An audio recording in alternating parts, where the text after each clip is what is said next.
On the India-US agriculture deal, Agricultural Produce Market Committee Director and Trader Babubhai Sheikh said that the agreement has been finalized, keeping national development in focus with agriculture and dairy kept outside its scope, a move he said will benefit Indian farmers.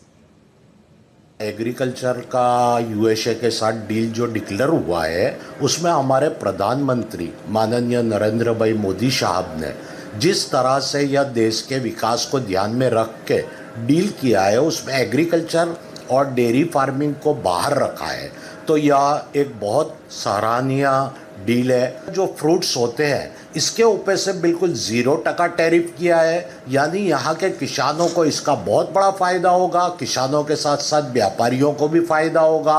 और निकास के अंदर जो 0% tariff रखा है, जो यह हमारे देश के विकास में बहुत बड़ा फ़ायदेमंद होगा।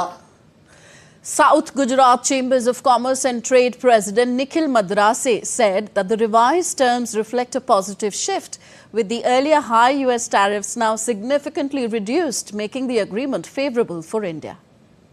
50% से घटाकर सीधा 18% कर दिया। इसका मतलब ये हुआ कि हमारी जो डील हुई है इसमें भारत को ज़्यादा फायदा है।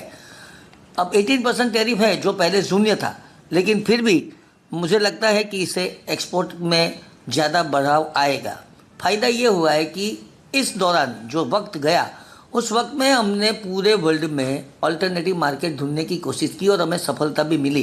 किसी पर भी निर्भर नहीं बनने का हमारा जो लक्ष्यांक था, हमारी जो महत्वाकांक्षा थी, हमारी जो एक करेज थी, उसको इस डील से और ज़्यादा बढ़ावा मिलेगा, ये भी हमारा मानना है।